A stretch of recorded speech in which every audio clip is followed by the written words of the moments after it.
नमस्कार मित्रों। मैं हूं डॉक्टर राम जी भाई। आपके लिए एक छोटी सी कहानी लेकर आया हूं। कहानी आपको अच्छी लगे तो लाइक एवं सब्सक्राइब करें तथा घंटी अवश्य दबाएं। अधिक से अधिक लोगों तक शेयर जरूर करें। आइए कहानी का आनंद लेते हैं। रोहित स्कूल में होने वाली स्वतंत्रता दिवस समारोह को लेकर बहुत उत्साहित था।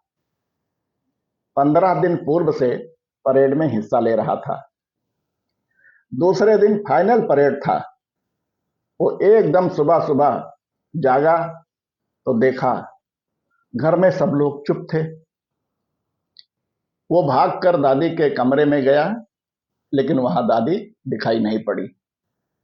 दादी को ना पाकर वो और भी परेशान हुआ, क्योंकि कुछ दिन पूर्व से दादी की तबीयत थोड़ी ढीली चल रही थी। भागकर माँ के पास गया और बोला, माँ, दादी कहाँ है? बेटा, रात को उनकी तबीयत ज्यादा खराब हो गई थी। तुम्हारे पिताजी अस्पताल लेकर गए हैं, अभी वहीं हैं। डॉक्टर उनकी हालत खराब बता रहे हैं। ये सुनकर रोहित उदास हो गया। माँ ने पूछा, तुम मेरे साथ दादी को देखने चलोगे? मैं अस्पताल जा रही हूँ। रोहित दादी को बहुत प्यार करता था। घर के सभी बच्चों में रोहित ही दादी का सबसे अधिक दुलारा था। स्कूल से आने के बाद प्रायः दादी के पास ही बना रहता था। उसने तुरंत कहा, हाँ माँ, मैं दादी को देखने जरूर चलूंगा। अस्पताल जाकर वहीं 2 दिन तक दादी के पास ही रह गया। वह स्कूल और समारोह के बारे में सब कुछ भूल गया। जब दादी पूर्ण रूप से ठीक होकर अस्पताल से घर आई, तभी वह उनके साथ वापस आया। दूसरे दिन स्कूल में समारोह अच्छी तरह संपन्न हो गया। बैंड बाजे के साथ शानदार परेड हुई। मार्ग में कई स्थानों पर स्वागत द्वार बनाए गए थे। जगह जगह परेड का फूलों से स्वागत किया गया। जिले के सबसे बड़े अधिकारी को समारोह का मुख्य अतिथि बनाया गया था। उन्होंने सभी बच्चों को मार्गदर्शन और आशीर्वाद दिया। सभी बच्चे स्कूल से वापस आ गए। सभी को बहुत आनंद आया।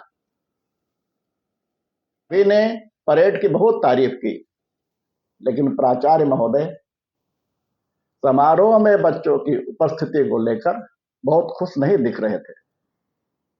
उन्होंने ध्यान दिया कि बहुत से छात्र समारोह में उपस्थित नहीं हैं।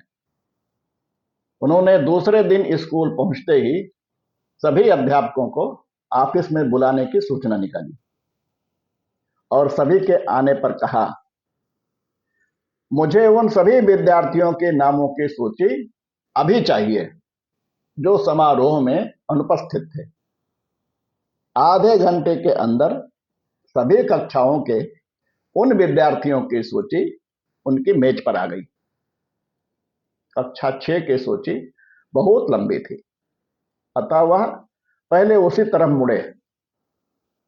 जैसे ही उन्होंने कक्षा 6 में कदम रखे, वहां एकदम चुप्पी छा गई।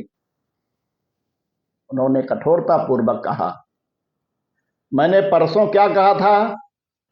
यही कि हम सबको स्वतंत्रता दिवस समारोह में उपस्थित होना चाहिए। तब लोग क्यों नहीं आए? उन्होंने नामों की सूची हवा में लहराते हुए पूछा। फिर उन्होंने अनुपस्थित हुए सभी विद्यार्थियों को बारी बारी से पुकारा। सभी से समारोह में शामिल न होने का कारण जाना। उन्हें डांटा और अपने डंडे से उनके हथेलियों पर मार भी लगाई। अगर तुम लोग राष्ट्रीय समारोह के प्रति इतने लापरवाह हो, तो इसका मतलब कि तुम लोगों में अपनी मातृभूमि से थोड़ा सा भी प्यार नहीं है। अगली बार अगर ऐसा हुआ तो समारोह में शामिल न होने वाले तुम सबके नाम स्कूल से काट दूंगा। इतना कहकर वह क्लास से बाहर जाने के लिए मुड़े। तभी रोहित आकर उनके सामने खड़ा हो गया। पूछे, क्या बात है? सर, मैं रोहित, मैं भी समारोह में कल उपस्थित नहीं हो पाया था, पर आपने मेरा नाम नहीं पुकारा। कहते हुए रोहित ने अपनी दोनों हथेली प्राचार्य महोदय के सामने फैलाकर खड़ा हो गया, मार खाने के लिए। फिर क्या, सारी कक्षा के सभी छात्र सांस रोककर केवल रोहित की तरफ देख रहे थे कि अब क्या होगा। प्राचार्य महोदय कई क्षणों तक रोहित की ओर देखते रहे। उनका कठोर चेहरा एकदम नरम हो गया और उनके स्वर में एकाएक क्रोध गायब सा हो गया।